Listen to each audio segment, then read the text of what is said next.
حضرت داؤد علیہ السلام کی قوم کے 70,000 افراد سمندر کنارے ایلا نامی بستی میں رہا کرتے تھے۔ ان لوگوں کو اللہ رب العزت نے ہزاروں نعمتوں سے نوازا تھا، لیکن جب راحت و سکون آیا تو وہ اللہ کی عبادت سے غافل ہو گئے اور اللہ کی مخلوقات پر ظلم کرنا شروع کر دیا۔ تو یوں اللہ رب العزت نے انہیں آزمائش میں ڈالا اور حکم دیا کہ ہفتے میں ایک دن، ہفتے کے دن وہ شکار نہ کریں۔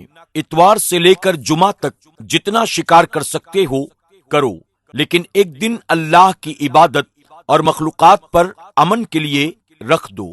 یوں اللہ رب العزت نے اس قوم کا امتحان لینا شروع کر دیا۔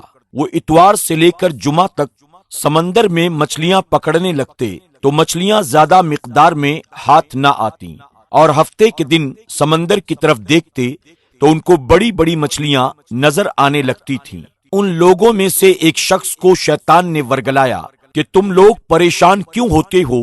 میری بتائی ترکیب پر عمل کرو، تم شکار سے کبھی بھی محروم نہیں رہو گے۔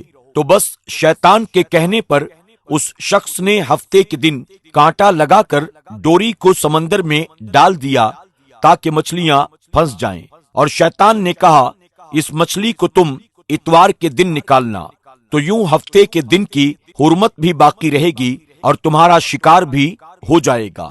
بس شیطان کی بتائی ہوئی ترکیب سے ہفتے کے دن مچھلی پھنسی رہی اور وہ اتوار کے دن نکالتا اور خوشی سے کہتا۔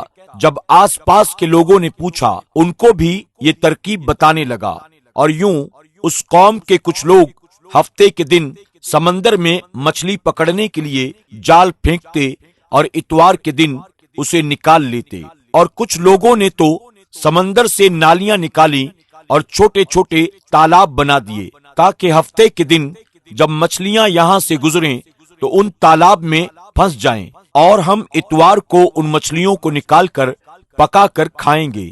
اس گاؤں میں اللہ کے کچھ خاص بندے بھی موجود تھے جو کہنے لگے، اے لوگوں، اللہ نے ہفتے کے دن شکار کرنے سے منع فرمایا ہے۔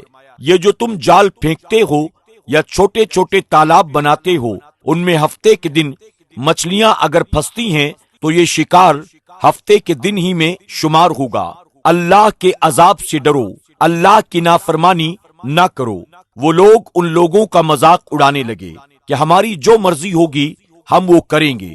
اب اس بستی میں 3 الگ الگ گروہ بن چکے تھے۔ 70,000 لوگوں میں کچھ وہ لوگ تھے جو ان لوگوں کی اصلاح کرتے تھے، دوسرے وہ جو ان نافرمان لوگوں سے نفرت کرتے اور خاموشی اختیار کیے ہوئے تھے، اور تیسرے وہ لوگ جو گمراہ ہو کر اللہ کی نافرمانی کر رہے تھے۔ تو یوں نیک لوگوں نے اس بستی کے بیچ میں سے دیوار کو کھڑا کر دیا اور یہ حکم نافذ کر دیا کہ اللہ کی نافرمانی کرنے والے اس طرف ہو جائیں اور ہم جو اللہ کے فرمانبردار ہیں وہ اس طرف رہیں گے۔ وہ صالح لوگ بار بار ان نافرمانوں سے کہتے رہے، اے لوگوں، اللہ سے ڈرو۔ قوم سمود، قوم لوط کا جو حشر ہوا اسے یاد کرو، اللہ کی نافرمانی نہ کرو ورنہ تم پر بھی اللہ کا عذاب آئے گا۔ وہ سارے نافرمان جن کی تعداد تقریباً 12,000 تھی، وہ سب کے سب ہنستے رہے کہ یہ تو سب کتابی باتیں ہیں، ہم پر کوئی عذاب نہیں آئے گا۔ بس جیسے ہی وہ گروہ 2 حصوں میں تقسیم ہو گیا، ایک وہ جو اللہ کے فرمانبردار بندے اور ایک وہ جو اللہ کے نافرمان بندے تھے، وہ نافرمان پوری رات ہنستے رہے، ان نیک لوگوں کا مذاق اڑاتے رہے، اور دوسرے وہ جو اللہ کے خاص بندے دیوار کے اس طرف اللہ سے معافی تلافی کرتے رہے۔ بس جیسے ہی صبح ہوئی، وہ نیک صالح انسان اٹھے، انہوں نے محسوس کیا کہ دیوار کے اس طرف سے کسی انسان کی آواز نہیں آ رہی ہے۔ جب ان لوگوں نے دیوار کے اس طرف جا کر دیکھا تو دیکھا کہ دیوار کے اس طرف رہنے والے تمام لوگوں کی شکلیں بندروں کی شکل میں تبدیل ہو گئی ہے، اور وہ سب کے سب بندروں جیسی حرکتیں بھی کر رہے ہیں۔ وہ صالح لوگ جو دیوار کے اس طرف بندروں کو دیکھ رہے تھے، ان میں سے بہت سے لوگ ان کے اپنے رشتہ دار بھی تھے، جنہیں ان کے کپڑوں کی وجہ سے ان صالح لوگوں نے پہچان لیا۔ یہ اللہ کی بارگاہ میں رو رو کر ان کے لیے معافی مانگنے لگے، لیکن جب اللہ کا عذاب آتا ہے تو اس عذاب سے گناہگاروں کو کوئی نہیں بچا سکتا۔ وہ 12,000 لوگ جن کی شکلیں بندروں کی شکل میں تبدیل ہو چکی تھی، یہ کچھ بھی کھا پی نہیں سکتے تھے، اور یوں 3 دن بعد وہ اس عذاب میں آ کر فنا ہو گئے۔